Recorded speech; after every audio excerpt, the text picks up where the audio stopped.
पिछले क्लास में हम लोग मॉलिक्यूलर ऑर्बिटल थ्योरी पढ़े, मॉलिक्यूलर ऑर्बिटल डायग्राम के बारे में बताया, अबव प्रिंसिपल के अनुसार से सीक्वेंस बताया। एक्चुअली इस वाले पोर्शन में भी उसी का जरूरत पड़ेगा। आप एक बार बताओ, पहले इलेक्ट्रॉन किस में इंटर करेगा? सिग्मा 1s, इसमें के बाद में सिग्मा एंटी बॉन्डिंग 1s,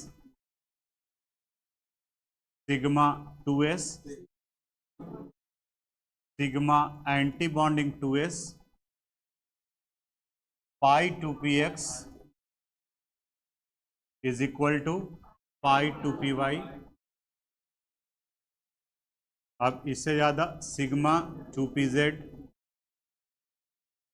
फिर pi anti bonding 2px is equal to pi anti bonding 2py, sigma anti bonding 2pz। ये था, ये सीक्वेंस था। मॉलिक्यूलर ऑर्बिटल थ्योरी के अनुसार से हर एक इस मॉलिक्यूलर ऑर्बिटल में मैक्सिमम 2 इलेक्ट्रॉन रहेंगे, 2 से ज़्यादा नहीं होगा। अगर किसी के पास में 3 इलेक्ट्रॉन है तो 2 इलेक्ट्रॉन यहाँ आएगा, उसके बाद फिर 1 इलेक्ट्रॉन यहाँ चला जाएगा। दूसरा, जब इलेक्ट्रॉनिक कन्फिग्रेशन लिख लेंगे तो हम लोग बॉन्ड ऑर्डर वैल्यू निकाल सकते हैं, और बॉन्ड ऑर्डर का रिलेशन है NB minus NA divided by 2। NB कहा जाता है number of electron in bonding molecular orbital. तो जो एस्ट्रिक मार्क है वो एंटी बॉन्डिंग यानी कि Na, और जो बगैर एस्ट्रिक मार्क का है वो बॉन्डिंग। तो इलेक्ट्रॉनिक कन्फिग्रेशन से पता चल जाएगा कि बॉन्डिंग में कितने इलेक्ट्रॉन है और एंटी बॉन्डिंग में कितने इलेक्ट्रॉन है, उससे बॉन्ड ऑर्डर पता चलेगा। बॉन्ड ऑर्डर ये बताता है कि 2 एटम्स के बीच में कितने कोवेलेंट बॉन्ड बने। अगर बॉन्ड ऑर्डर वैल्यू 2 है इसका मतलब डबल कोवेलेंट बॉन्ड, 1 है इसका मतलब सिंगल कोवेलेंट बॉन्ड।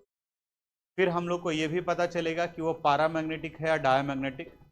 पूरा कन्फिग्रेशन अगर पेयर्ड है 2 2 2 2 है तो डायमैग्नेटिक, और कहीं पर भी अगर 1 आ गया तब वो पैरामैग्नेटिक। इन्हीं सब का यूज करना है। 2-3 एग्जाम्पल आपको बताएंगे, आप ध्यान से देखोगे, समझोगे, फिर बाकी आपसे बनने लगेगा। मॉलिक्यूलर ऑर्बिटल डायग्राम बाद में हम लोग डिस्कस करेंगे। जैसे अगर हमें मान लिया कि H2 के बारे में पता करना है। H2 का मतलब हो गया 2 atoms of hydrogen, hydrogen and hydrogen. Hydrogen का एटॉमिक नंबर 1, इनका भी 1। तो बता सकते हो अब इसके पास में टोटल नंबर ऑफ इलेक्ट्रॉन कितना आ जाएगा? क्योंकि इस एटम का एटॉमिक नंबर 1 है, इसका मतलब इसके पास 1 इलेक्ट्रॉन, और इनके पास भी 1 इलेक्ट्रॉन। तो 1 एंड 1 कितना हो गया? 2। नंबर ऑफ इलेक्ट्रॉन 2 आ गया। अब जब कन्फिग्रेशन लिखेंगे तो सबसे पहले इलेक्ट्रॉन जाएगा सिग्मा 1s में। यहाँ लिख दिए सिग्मा 1s और इलेक्ट्रॉन डाल दिया 2। 2 ही इलेक्ट्रॉन था इसके पास में, 2 इलेक्ट्रॉन कंप्लीट हो गए। अब इसके बाद इसका बॉन्ड ऑर्डर वैल्यू निकालते हैं। Bond order would be equal to NB minus NA divided by 2। अब देखो तो इसके ये इलेक्ट्रॉन बॉन्डिंग में है या एंटी बॉन्डिंग में? ये 2 इलेक्ट्रॉन बॉन्डिंग में है तो 2 माइनस एंटी बॉन्डिंग में इलेक्ट्रॉन है, यहाँ 0 डिवाइडेड बाई 2। तो 2/2 वैल्यू कितना हो गया? 1। ये इंडिकेट करता है कि H2 मॉलिक्यूल में हाइड्रोजन और हाइड्रोजन एटम्स के बीच में 1 कोवेलेंट बॉन्ड का फॉर्मेशन होता है। लिविस डॉट स्ट्रक्चर भी वही बताता है। ऐसा नहीं कि लिविस डॉट स्ट्रक्चर से कुछ और आएगा और मॉलिक्यूलर ऑर्बिटल थ्योरी से कुछ और आएगा। दोनों जो एक दूसरे को जस्टिफाई करता है। तो इसका मतलब इनके बीच में हाइड्रोजन और हाइड्रोजन के बीच में सिंगल कोवेलेंट बॉन्ड। दूसरा, इसका मैग्नेटिक बिहेवियर पता करना है। बताओ तो ये पैरामैग्नेटिक होगा या डायमैग्नेटिक? फिर से आंसर देने के पहले सुन लो। अगर सारे इलेक्ट्रॉन पेयर्ड हैं 2-2 के फॉर्म में तो डायमैग्नेटिक कहा जाएगा, और अगर एक भी इलेक्ट्रॉन कहीं अनपेयर्ड है तो पैरामैग्नेटिक। अब बताओ ये पैरामैग्नेटिक होगा या डायमैग्नेटिक? डायमैग्नेटिक, क्योंकि इलेक्ट्रॉन किस में है? पेयर्ड। अनपेयर्ड कब कहा जाएगा? जब 1 आता कहीं पर। तो यहाँ पर 2 इलेक्ट्रॉन है, इसलिए किस नेचर का आ गया? Diamagnetic nature. डायमैग्नेटिक। एक और देखते हैं, हीलियम का नाम सुने होंगे, He2। अब आपसे पूछेंगे हम, बताओ He2 में, हीलियम में नंबर ऑफ इलेक्ट्रॉन कितना होगा? 4, क्योंकि हीलियम का एटॉमिक नंबर 2 होता है। तो 2 हीलियम के एटम्स हैं तो इसलिए नंबर ऑफ इलेक्ट्रॉन 4 होगा। यहाँ इलेक्ट्रॉन का नंबर 4। अब कन्फिग्रेशन लिखेंगे, sigma 1s2 sigma anti bonding 1s2, ये लिख दिए। अब इसका बॉन्ड ऑर्डर वैल्यू निकालेंगे। Bond order would be equal to NB minus NA divided by 2। बताओ बॉन्डिंग में कितना इलेक्ट्रॉन, एंटी बॉन्डिंग में डिवाइडेड बाई वैल्यू कितना हो गया, 0। इसका मतलब ये हुआ कि He2 मॉलिक्यूल एग्जिस्ट करेगा ही नहीं। एक क्वेश्चन भी पूछता है Y He2 molecule not exist, तो आप बताओगे according to molecular orbital theory He2 molecule has bond order value 0। Bond order value 0 कहने का मतलब हीलियम और हीलियम के बीच में कोई अट्रैक्टिव फोर्स नहीं है, और जब अट्रैक्टिव फोर्स बनेगा ही नहीं तो एटम जुड़ेगा कहाँ से, इसलिए He2 मॉलिक्यूल एग्जिस्ट नहीं करता है। तो इनर्ट गैस डायटोमिक नहीं होता है, वो मोनोएटोमिक होता है, यानी कि He के फॉर्म में वो पाया जाता है, क्योंकि इसका बॉन्ड ऑर्डर 0 है। अगर मैग्नेटिक बिहेवियर अगर पूछा जाता कॉन्फ़िगरेशन के अनुसार से बताओ, ये पैरामैग्नेटिक या डायमैग्नेटिक, बोलो। सिंपल कंसेप्ट तो बताए कि अगर अनपेयर्ड है तो पारा, और अगर सारे पेयर्ड हैं तो डायमैग्नेटिक। तो अब बताओ ये पेयर्ड है कि अनपेयर्ड है, दो को पेयर कहा जाता है, तो जब 2 2 2 रहेगा तो इसका मतलब ये डायमैग्नेटिक नेचर का है, ये हो गया डायमैग्नेटिक।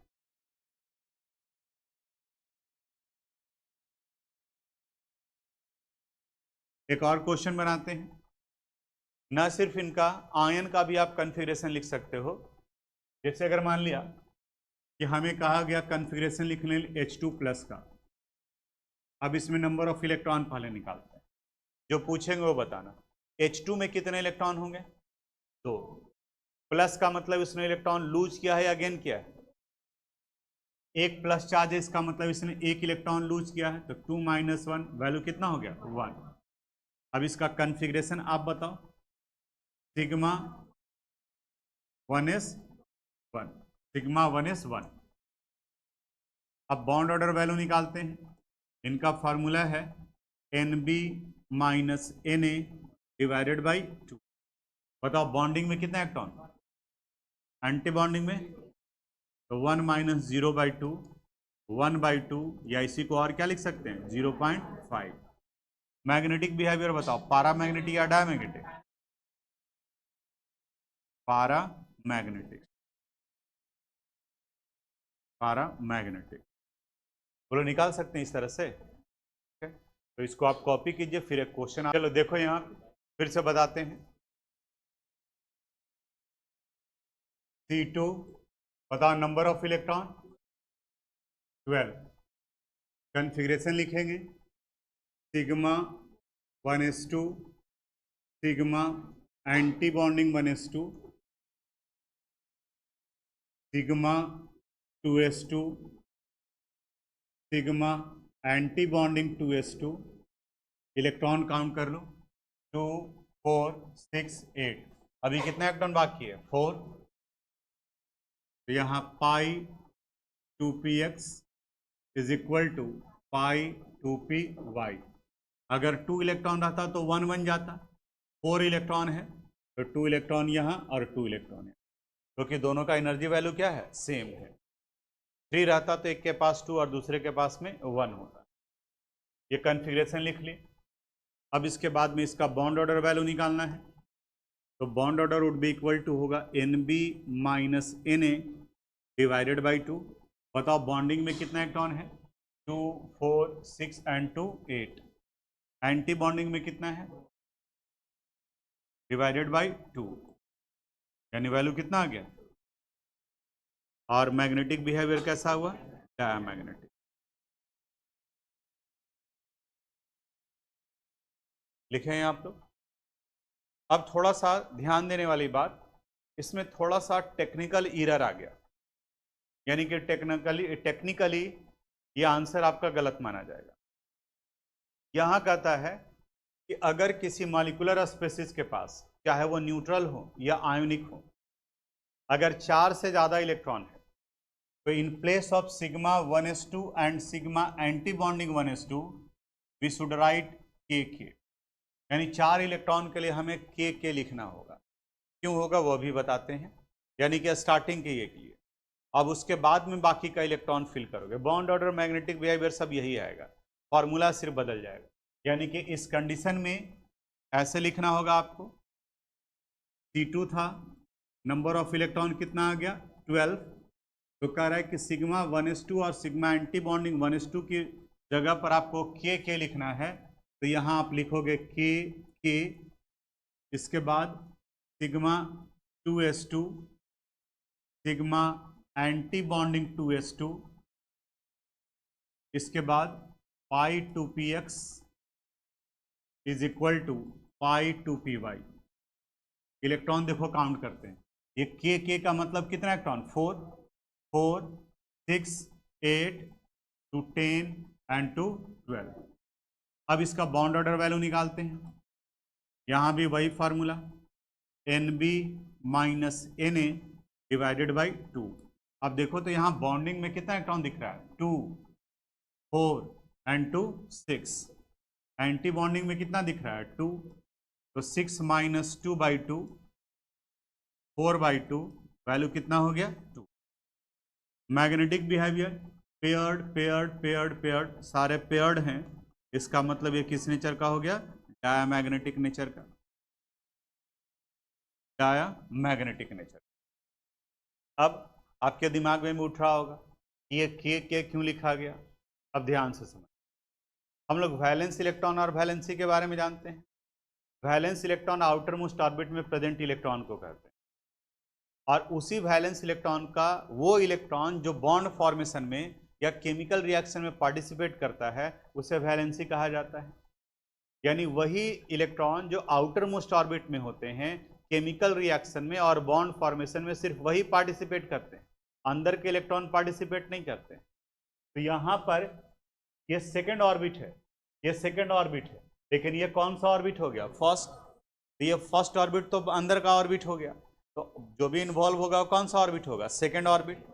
तो अगर फर्स्ट भी है और सेकेंड भी है तो फर्स्ट को कंसिडर नहीं करेंगे, उसके एटॉमिक ऑर्बिटल ओवरलैप कर मॉलिक्यूलर ऑर्बिटल नहीं बनाएंगे, सिर्फ सेकेंड बनाएंगे।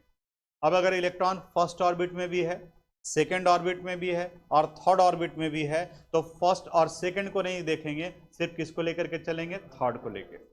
अब सवाल उठता है कि आप के ही क्यों लिए, उसका भी एटॉमिक स्ट्रक्चर याद करो। एटम का सेंट्रल पार्ट न्यूक्लियस है और इसके चारों तरफ में सर्कुलर पाथ होते हैं जिन्हें हम लोग सेल या ऑर्बिट कहते हैं। न्यूक्लियस के ठीक बगल वाले को के, इसके बाद एल और इन्हें एम।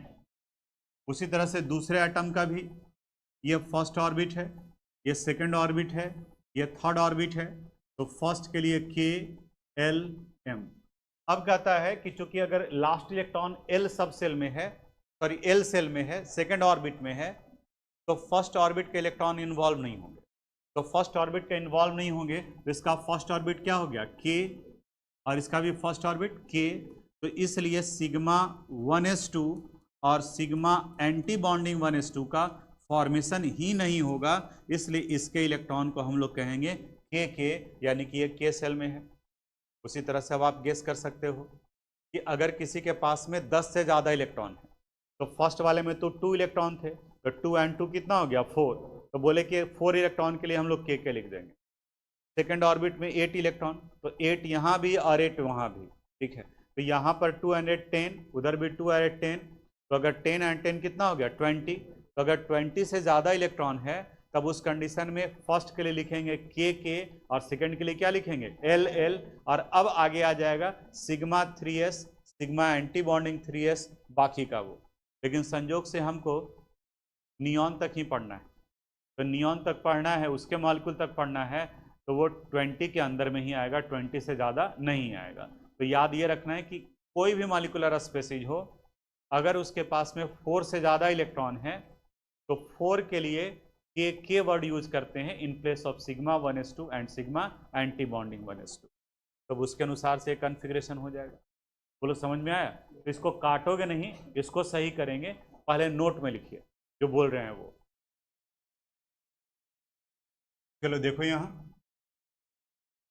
P2 का बोले थे आपको लिखने के लिए, नंबर ऑफ इलेक्ट्रॉन कितना आ गया 10, 4 से ज़्यादा है, तो फर्स्ट 4 इलेक्ट्रॉन के लिए क्या क्या लिख दिए के, इसके बाद sigma 2s2 sigma anti bonding 2s2, इसके बाद pi 2px is equal to pi 2py। इन दोनों को एक साथ लिखेंगे, भले ही एक ही इलेक्ट्रॉन, अगर एक इलेक्ट्रॉन है तो यहाँ 1 और इस पर क्या लिखा जाएगा 0, लेकिन जब लिखेंगे तो दोनों को साथ में लिखेंगे। अब इलेक्ट्रॉन काउंट करो, देखो ये कितना इलेक्ट्रॉन हो गया 4 6 8, अभी 2 इलेक्ट्रॉन है तो 1 इलेक्ट्रॉन यहाँ 1 यहाँ। क्यों दोनों के पास 1 1 इलेक्ट्रॉन गया? क्योंकि दोनों का एनर्जी क्या है, सेम है। तो हुंस रूल के अनुसार से सेम एनर्जी लेवल वाले में इलेक्ट्रॉन पहले सिंगल फिल्ड होता है। अब बॉन्ड ऑर्डर वैल्यू निकालेंगे, तो इनका बॉन्ड ऑर्डर वैल्यू आ गया NB minus Na divided by 2। Bonding में कितने इलेक्ट्रॉन हैं 2 4 minus divided by 2, 2 by 2 value कितना आया 1, and due to the presence of unpaired electron the species would be paramagnetic. ये पैरामैग्नेटिक नेचर का हुआ। समझ में आया? कितने लोगों का सही हुआ था? चलो यहां देखो,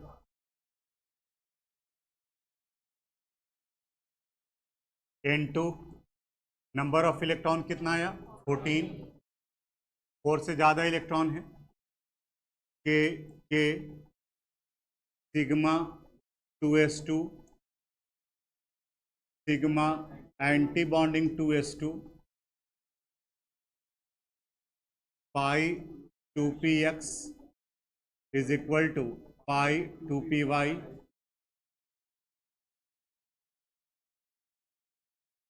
2 2 फिर सिग्मा 2pz 2।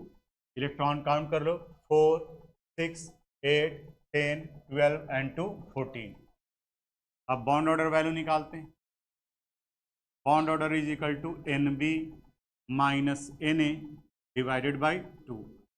बॉन्डिंग में देखो कितना इलेक्ट्रॉन 2 4 6 एंड 2 8, एंटी बॉन्डिंग में 2 डिवाइडेड बाई 2 वैल्यू कितना आ गया 3। तो लिविस डॉट स्ट्रक्चर में भी हम लोग देखे थे कि नाइट्रोजन के बीच में ट्रिपल कोवेलेंट बॉन्ड बनता है। तो अब बॉन्ड ऑर्डर का मतलब समझ में आ रहा होगा कि बॉन्ड ऑर्डर ये बताता है कि उस मॉलिक्यूल में एटम्स के बीच में कितने कोवेलेंट बॉन्ड का फॉर्मेशन हो रहा है।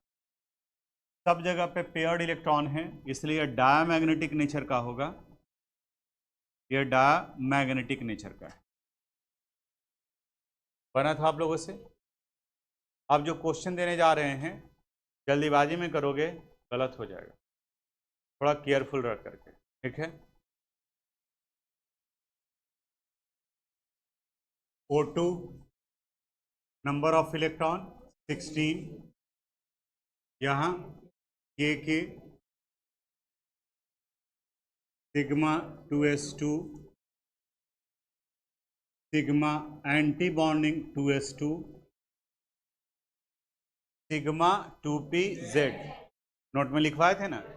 In the case of O2 F2 और Ne2 पाई 2px पाई 2py के पहले सिग्मा 2pz आएगा, तो यहाँ पर लिखना होगा आपको sigma 2pz 2 pi 2px is equal to pi 2py।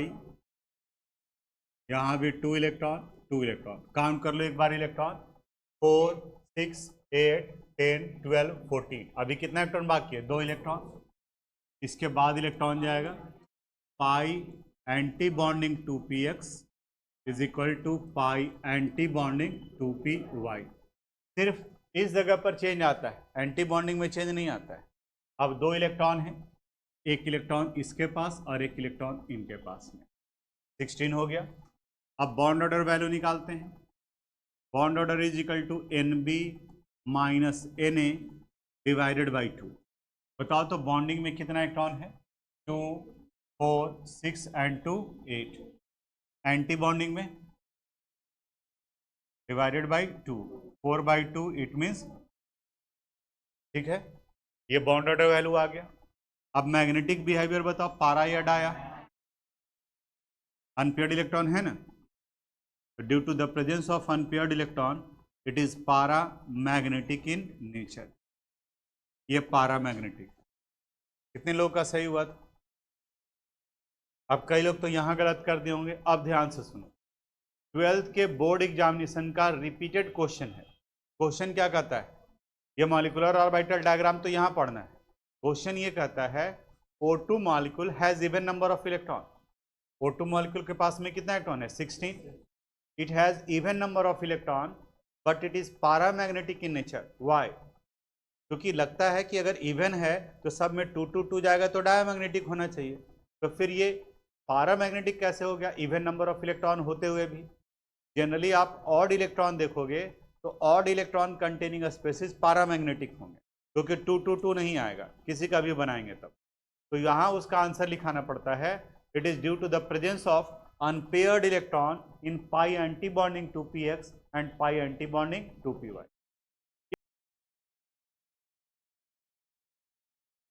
F2 plus, बताओ इसमें नंबर ऑफ इलेक्ट्रॉन कितना होगा? F2 में 18 और -1 यानी 17। स्टार्टिंग के 4 इलेक्ट्रॉन के लिए Kk sigma 2s2 sigma anti bonding 2s2 sigma 2pz क्योंकि फ्लोरीन है, फिर pi 2px is equal to pi 2py, यहाँ भी 2 इलेक्ट्रॉन, यहाँ भी 2 electron, sigma pi anti bonding 2px is equal to pi anti bonding 2py। Electron count कर लेंगे 4 6 8 10 12 14। अभी कितना इलेक्ट्रॉन बाकी है? 3। तो 1 2 3 यानी यहाँ पर आ गया 2 इलेक्ट्रॉन और यहाँ 1। ये हो गया bond order value. Bond order is equal to NB minus Na divided by 2। बताओ तो बॉन्डिंग में कितना इलेक्ट्रॉन? एंटी बॉन्डिंग में डिवाइडेड बाई 2, 3/2 इट मीन्स 1.5। यानी कि अगर लिखेंगे तो ऐसे F एक कंप्लीट हो गया और दूसरा हाफ है तो half co dot dot dot से रिप्रेजेंट किया जाता है। तो ये 1.5 हुआ। पैरामैग्नेटिक या डायमैग्नेटिक? क्यों paramagnetic? Due to the presence of unpaired electron, it is paramagnetic in nature. ठीक है। अब दो स्पेसिस का अगर स्टेबिलिटी पूछा जाए, बॉन्ड लेंथ पूछा जाए, तो वो भी हम लोग पिछले क्लास में डिस्कस किए हैं कि सब आपके बॉन्ड ऑर्डर से पता चल जाएगा। अगर स्टेबिलिटी कहा जाए तो स्टेबिलिटी ये डायरेक्टली प्रोपोर्शनल होता है बॉन्ड ऑर्डर का। बॉन्ड डिसोसिएशन एनर्जी कहा जाए, डिसोसिएशन एनर्जी ये भी डायरेक्टली प्रोपोर्शनल है बॉन्ड ऑर्डर का। लेकिन अगर बॉन्ड लेंथ पूछते हैं तो ये बॉन्ड लेंथ इनवर्सली प्रोपोर्शनल है बॉन्ड ऑर्डर का। अब इसका मतलब क्या? जैसे अभी हम लोग दो स्पेसिस निकाले हैं, एक F2 प्लस है और दूसरा O2 है। मे बी क्वेश्चन आपसे पूछे कि O2 और F2 प्लस में which one would be more stable, give reason. तो बताओ तो O2 का बॉन्ड ऑर्डर वैल्यू कितना है? 2। और F2 प्लस का बॉन्ड ऑर्डर वैल्यू कितना है? 1.5। तो बोलो कौन ज़्यादा stable? O2। Why O2 is more stable? Because it has higher bond order value. Its bond order value is 2, जबकि F2 प्लस का बॉन्ड ऑर्डर कितना है? 1.5। बॉन्ड लेंथ पूछा जाए कि किसका बड़ा होगा? F2 प्लस का, F2 नहीं F2 प्लस का, इनका बॉन्ड ऑर्डर, इनका बॉन्ड लेंथ वैल्यू बड़ा होगा और O2 का बॉन्ड लेंथ वैल्यू जो है वो छोटा होगा। एक क्वेश्चन दे रहे हैं, इसको आप घर में बनाओगे, जाते वक्त में याद दिलाना, ठीक है। तब अब हम लोग शिफ्ट करते हैं इसके मॉलिक्यूलर ऑर्बिटल डायग्राम पर, वो कैसे बनता है जो।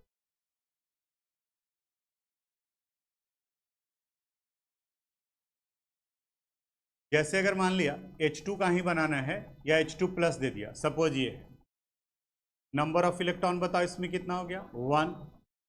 कॉन्फ़िगरेशन लिखेंगे तो सिग्मा 1s1, ये हो गया।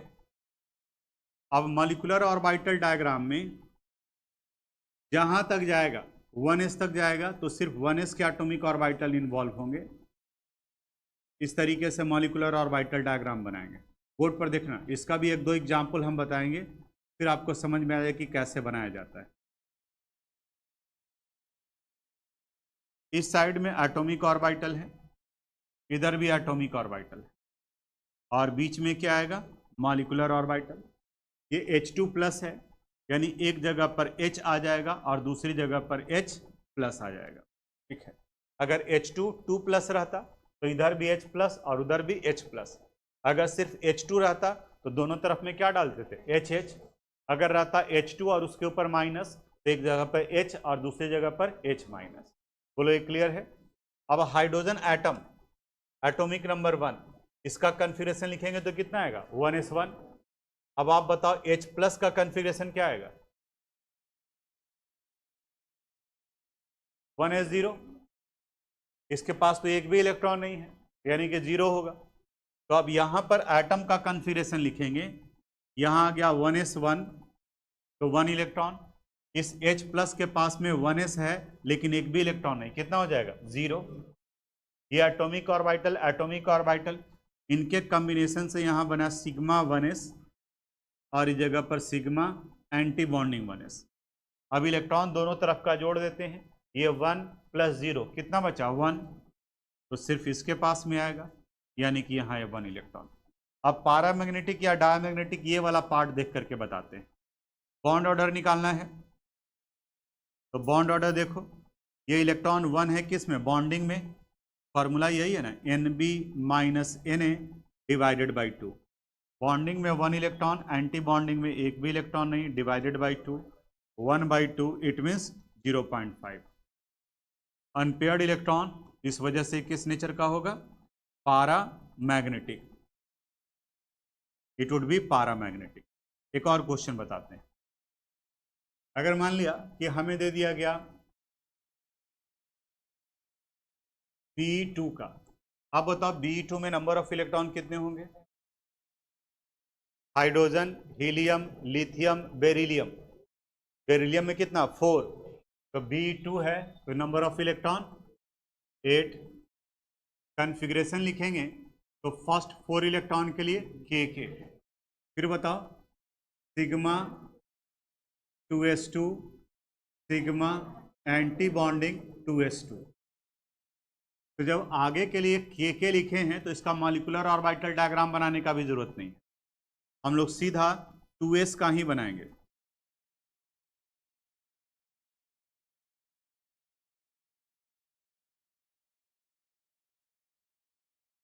इस जगह पर ये आ गया आपका 2s, ये भी 2s, तो यहां बन जाएगा सिग्मा 2s और ये sigma anti bonding 2s। 1s क्यों नहीं लिखे सर, क्योंकि इलेक्ट्रॉन सेकंड सेल में जा रहा है, तो 1s तो इन्वॉल्व होगा नहीं मॉलिक्यूलर ऑर्बिटल में, इसकी जगह पर के लिख दिया गया है। इधर में ये पार्ट आ गया एटॉमिक ऑर्बिटल, ये पार्ट आ गया एटॉमिक ऑर्बिटल, और ये किसका है, मॉलिक्यूलर ऑर्बिटल। Be2 है, इसका मतलब इधर भी बेरिलियम और यहाँ भी बेरिलियम। रफ में कहीं पर बेरिलियम का पहले कन्फिग्रेशन लिख लो, बेरिलियम का एटॉमिक नंबर 4, कन्फिग्रेशन लिखेंगे क्या आएगा, 1s2 2s, यही होगा। तो अब यहाँ देखो B में 2s है, तो इसमें कितना इलेक्ट्रॉन, 2, इसका भी 2s 2, यहाँ 2 इलेक्ट्रॉन फिल करो, 1 2, यहाँ भी 2 इलेक्ट्रॉन फिल करते हैं, 1 2। अब मॉलिक्यूलर ऑर्बिटल में 2 and 2 कितना है, 4, देखो अब फिल करें, 1 2 3 4, 2 इलेक्ट्रॉन 2 इलेक्ट्रॉन। अब बताओ बॉन्ड ऑर्डर वैल्यू, फॉर्मूला क्या है, Nb - Na डिवाइडेड बाई 2। बोलो 2 - 2/2 कितना हो गया, 0, और एग्जिस्ट नहीं करेगा, और किस नेचर का आएगा, डायमैग्नेटिक नेचर। ठीक है, एक और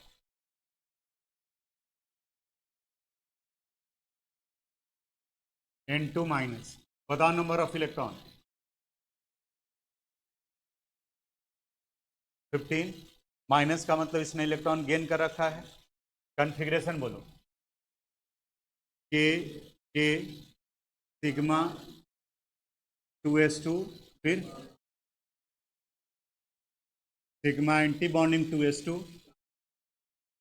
पाई 2px, pi 2px is equal to pi 2py, यहाँ भी 2 और यहाँ भी 2।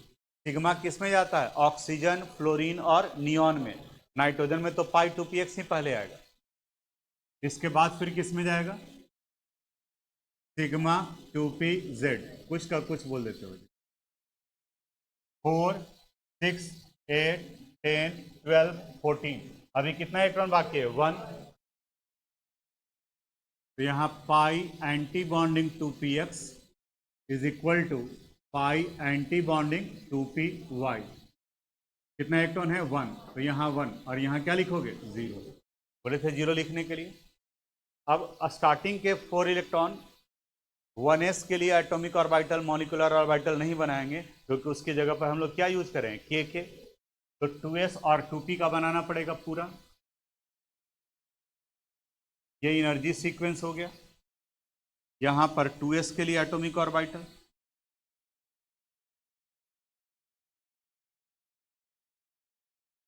इससे एक बनेगा सिग्मा 2s और दूसरा sigma anti bonding 2s।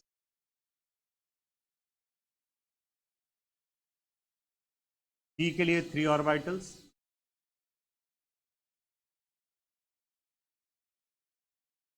Pi 2px, पाई 2py और फिर sigma 2pz। Pi anti bonding 2px, पाई एंटी बॉन्डिंग 2py और यहां सिग्मा एंटी बॉन्डिंग 2pz।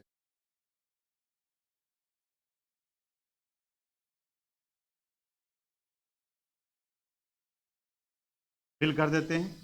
ये 2s 2p, यहां भी 2s 2p। यहां बताओ sigma 2s, sigma anti bonding 2s, यहां pi 2px is equal to pi 2py, यहाँ sigma 2pz, pi anti bonding 2px is equal to pi anti bonding 2py और sigma anti bonding 2pz। ये n2 minus है, यानी एक जगह पर आप n रखोगे और दूसरी जगह पर n माइनस। n का एटॉमिक नंबर 7, बोलो कॉन्फ़िगरेशन इसका 2p 3 3 2 5 and 2 7। n माइनस का कॉन्फ़िगरेशन बोलो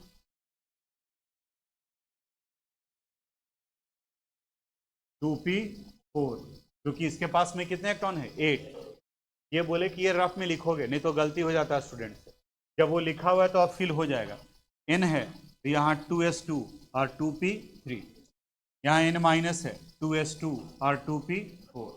इसके इलेक्ट्रॉन को फिल कर दो 1 2, यहाँ 1 2 3, यहाँ n माइनस में 1 2, यहाँ 1 2 3 4।